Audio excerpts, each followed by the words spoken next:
1949 में नेहरू जी अमेरिका गए थे, ठीक है ना। हैरी एस ट्रूमन उस समय अमेरिकी राष्ट्रपति थे। उन्होंने कहा भारत से कि आपको जो चाहिए मिलेगा, आपको बस हमारे साथ आना है, ठीक है ना। ये 49 की बात है, ये बात कोल्ड वॉर की है। और अमेरिका उस समय भारत को हर चीज देने को तैयार था, बशर्ते भारत अमेरिकी नीतियों से, अमेरिकी मूल्यों से जुड़ाव रखे। नेहरू जी ने मना कर दिया कि नहीं, ऐसा नहीं हो सकता। उन्होंने कहा कि हम बेसिकली गुट निरपेक्षता का पालन करेंगे, लेकिन तब भी उनके जहन में क्या था, जो साम्यवाद है, कम्युनिज्म है, उसके प्रति झुकाव था। ऐसा होता भी है। तो अमेरिका के बहुत सारे ऑफर के बाद भी ऐसा हुआ। 1954 में अमेरिका, पाकिस्तान, थाईलैंड, फिलीपींस, इन देशों ने बनाया दक्षिण पूर्वी एशिया संधि संगठन, सीटो, एक मिलिट्री अलायंस था। 54 में अमेरिका और पाकिस्तान बने मिलिट्री अलायंस। 59 में चाइना से हमारी कुछ खटपट हुई तिब्बत को लेकर। तब भी उस समय के राष्ट्रपति अमेरिका के आइजनहावर ने कहा कि भारत को अभी भी हम पूरा सपोर्ट करने को तैयार हैं। और 62 के इंडिया चाइना वॉर के समय तो यूएस, जो एक नौसेना की एयरक्राफ्ट कैरियर है, हॉक किटी, वो बंगाल की खाड़ी में एंटर करने वाली ही थी कि इंडिया के सपोर्ट में हमारी सेना खड़ी रहेगी। बट उसको देखते हुए चाइना ने, और रशिया या सोवियत के कहने पर चाइना ने वॉर को रोक दिया।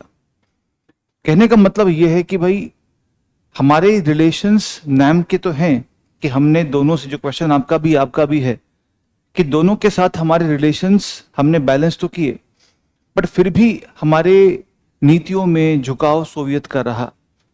दूसरी बात, सोवियत और हमारे या रशिया हमारे रिलेशंस की जो एक मजबूती है, वो एक दिन में नहीं आई। रिलेशंस एक दिन में नहीं बनते। 62 के वॉर में भले ही सोवियत ने कुछ सपोर्ट ना किया हो, चाइना को युद्ध के लिए रोका हो। 56 में भारत के सेकेंड 5 ईयर प्लान में सोवियत का सपोर्ट रहा हो। 71 में भारत पाकिस्तान वॉर में सपोर्ट रहा हो। 75 में आर्यभट्ट सैटेलाइट लॉन्च करने में सैटेलाइट दी हो या रॉकेट दिया हो। ऐसे अनेकों दौर हैं जब रशिया ने या सोवियत ने हमारी मदद की।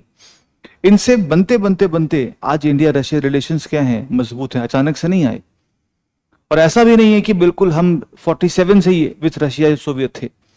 हमारा विजिट अमेरिका भी था, अमेरिका ने भी सपोर्ट किया, लेकिन जब हमारा झुकाव ही था, हमने जो कल देखा कि नेतृत्व का भी अपना एक रुझान होता है। उस समय अगर नेतृत्व फॉर एग्जाम्पल किसी और विचारधारा का होता तो क्या पता हमारे और यूएस के संबंध अच्छे हो सकते थे। क्योंकि अमेरिका ने 49 में, 59 में, 62 में भी हमारी मदद की है अपनी, हालांकि उसका अपना उद्देश्य होगा, किंतु 49 में सारी सहायता करी। 59 में भी और 62 में भी उसकी नेवल फोर्सेस ने कहा कि हमारी सेना तैयार है, आप जब कहेंगे तो हम आपके लिए इस पे कार्रवाई कर सकते हैं। फिर हमने जब परमाणु परीक्षण किए 74 में, तब संबंध और खराब हुए। और फिर ग्रेजुअली संबंधों में थोड़ा सा एक, जब बीज डल जाता है तनाव का, तो वो बीज फिर पौधे जनरेट करेगा जो आगे चलकर और भी तनावपूर्ण हो गया। फिर 2001 में अफगानिस्तान युद्ध शुरू हुआ। तो अफगानिस्तान वैसे भी लैंडलॉक्ड कंट्री है ना। अफगानिस्तान जाने का रास्ता ही कहां से होता है, पाकिस्तान से होता है, क्योंकि ईरान पे तो प्रतिबंध लगे हैं। अगर आप इस मैप को देखें तो भारत के यहां पर पाकिस्तान है, कुछ यहां पे ऐसा अफगानिस्तान है, और यहां पे ईरान है। तो यहां जाना हो तो रास्ता क्या बचता है, इस पे सैंक्शन लगा रखे हैं ईरान पे। तो बचता क्या, कराची पोर्ट या गोदर पोर्ट या बीच के छोटे मोटे पोर्ट। तो वैसे भी पाकिस्तान जरूरी हो गया अमेरिका के लिए। तो कुछ ऐसी परिस्थितियां रही जिस कारण से इंडिया सोवियत की ओर रहा। इंडिया अमेरिका के रिलेशंस बहुत मजबूत नहीं हो पाए। उसका आंसर है ये कि अब वर्तमान में इंडिया रशिया के संबंध मैत्रीपूर्ण हैं, क्योंकि एक लंबा समय रहा हमारे सहयोग का। एक्स चीज देगा तो x/3, x/4, 2x अपने पास रखेगा, ताकि उससे इक्वेशन बना रहे। उदाहरण के लिए भारत और रूस के बहुत अच्छे संबंध हैं। क्या भारत अपने डिफेंस की सारी खरीद रशिया से करता है क्या? नहीं करता ना। भारत भी, हर देश, ये लॉजिकल भी है, स्ट्रेटेजिक भी है और जजमेंट सही भी है कि भैया कोई भी देश टोटली किसी देश को फ्री हैंड नहीं दे सकता। जिस रशिया चाइना की मित्रता की बात होती है, 50-60 में दोनों लड़ते थे, सोवियत और चाइना में झगड़ा होता था कम्युनिस्ट सुप्रीमेसी को लेकर। उनके बीच आज भी कुछ मसलों पर तनाव है, लेकिन कोई भी देश या दो देश 100% न मित्र होते हैं, न ही 100% शत्रु भी कहे जा सकते हैं। तो यूएस के लिए, और दूसरी बात, यूएस में जो खालिस्तान का मसला है, तो यूएस के अपने लॉज हैं।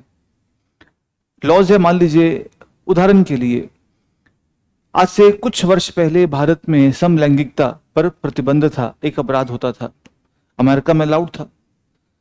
तो अमेरिका में अगर एक भारतीय व्यक्ति रहेगा जो समलैंगिक होगा और आप बोलेंगे उसको अरेस्ट करो, वो अरेस्ट नहीं करेगा, बोलेगा हमारे यहाँ अपराध नहीं है, ये हमारे कॉन्स्टिट्यूशन से वो सही है।